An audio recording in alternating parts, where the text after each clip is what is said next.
जीतने वाले बच्चों का बहुत बहुत बहुत स्वागत है पैम्परिंग इंडिया पर, क्योंकि जीतना हमारी डेस्टिनी नहीं, हमारी जिम्मेदारी है और हम जीत कर के रहेंगे। जो बच्चे आने वाले 10th एग्जाम के लिए डर रहे हैं, डरने का नहीं बच्चे।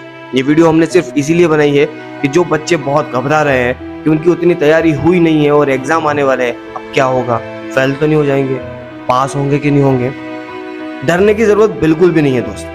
आज हम बात करने वाले हैं 5 ऐसी स्ट्रेटेजीज के बारे में जो हमें ना सिर्फ पास कराएंगी बल्कि 10th में एक अच्छा स्कोर भी बनवा करके देंगे।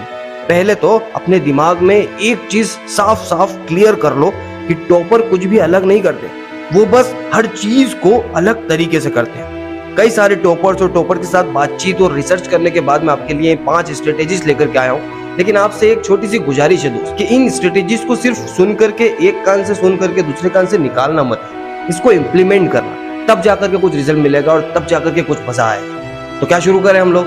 ठीक है, हमारी लिस्ट में जो सबसे पहली स्ट्रेटेजी है वो है हमें सीटिंग की आदत डालनी है। लेकिन याद रखना, डिस्ट्रैक्शन नहीं होना चाहिए। हम जहाँ पढ़ रहे हैं वहां ना सिर्फ हमारी टेबल पर एक सब्जेक्ट की बुक होगी और प्रैक्टिस करने के लिए एक रफ कॉपी, इसके अलावा कुछ भी नहीं होगा वहां पर। मोबाइल फोन को एग्जाम तक के लिए रख दो 7 तालों के भीतर। मोबाइल फोन चलाया तो फोन ही चलाते रह जाओगे, अच्छा स्कोर तो बहुत दूर पास भी नहीं हो पाओगे। इसलिए मोबाइल फोन को रख दो, अपनी मम्मी को दे दो, अपने फैमिली में से जिसके ऊपर भरोसा है उनको दे दो कि हम एग्जाम तक के लिए मोबाइल फोन से दूर रहेंगे और सिर्फ सेल्फ स्टडी पर फोकस करेंगे। हमारी स्ट्रेटेजी नंबर 2 है, अगर हम दिन में 3 घंटे सीटिंग की प्रैक्टिस कर रहे हैं ना, तो पहले ही दिन हमें 3 घंटे बिल्कुल भी नहीं बैठना, धीरे धीरे टाइम को बढ़ाना है। पहले दिन 1.5 घंटा, फिर 2, फिर 2.5, फिर 3 पर जाना है।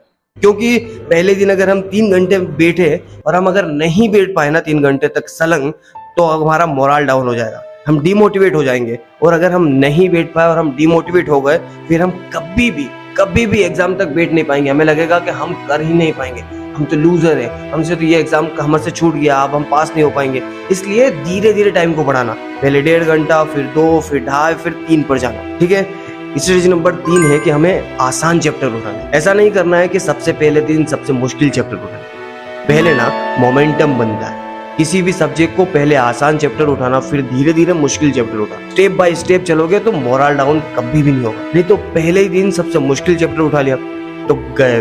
वो एक पुरानी कहावत है ना कि गधा गंगा जी गया नहीं और गया तो फिर डूब ही गया। तो ऐसा कभी नहीं करना। हम कभी भी जिम भी जाते हैं तो पहले दिन 20 का डंबल नहीं उठा लेते, हम पहले दिन 2.5 का उठाते हैं, फिर 5 का उठाते हैं, फिर 7.5 का उठाते हैं, फिर 12, 15, 20 ऐसे करके हम धीरे धीरे आगे बढ़ते हैं। जब हम बॉडी के साथ ऐसा करते हैं तो फिर दिमाग के साथ ऐसा क्यों नहीं करते?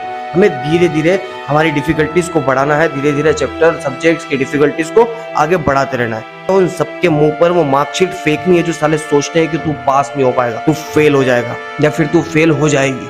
हमें ये करके दिखाना है, डरना नहीं है, धीरे धीरे डिफिकल्टीज को बढ़ाना है और पास होकर के दिखाना है। स्ट्रेटेजी नंबर 4 है, 3 घंटों की सीटिंग में सिर्फ एक सब्जेक्ट पर ध्यान नहीं देना, हमें हर सब्जेक्ट को देखना है। आधा घंटा या 45 मिनट का टाइम स्लॉट बांध दो सबके।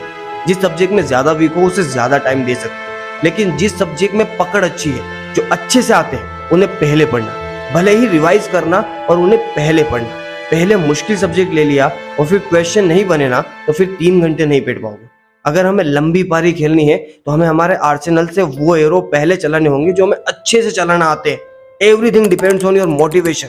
बस डरना मत दोस्त, अच्छे नंबरों से पास तो होकर रहेंगे हम। बस इन स्ट्रेटेजीज को अप्लाई करो, मजे से पढ़ाई करो। अब बात करते हैं हम हमारी 5th स्ट्रेटेजी की।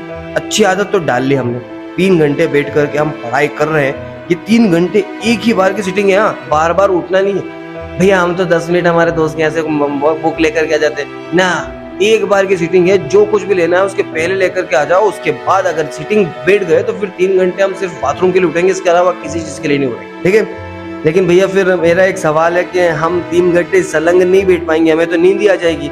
इसका कोई सॉल्यूशन है क्या?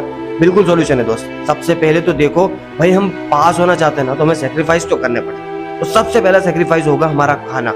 हम आज से खाना कम खाएंगे, जितना खाओगे उतनी नींद आएगी और जितनी नींद आएगी उतनी कम पढ़ाई होगी। हम वादा कर चुके हैं खुद से दोस्त कि हम पास होकर के रहेंगे, तो किसी भी हाल में हमें पास होना है और होना है। इसलिए हम खाना आज से कम कर देंगे कि अगर आप शाम को पढ़ रहे हैं तो सुबह या दोपहर कम खाएंगे। शाम को इसलिए बोल रहा हूँ क्योंकि स्कूल और कोचिंग के बाद सेल्फ स्टडी के लिए टाइम तो शाम को ही मिलेगा।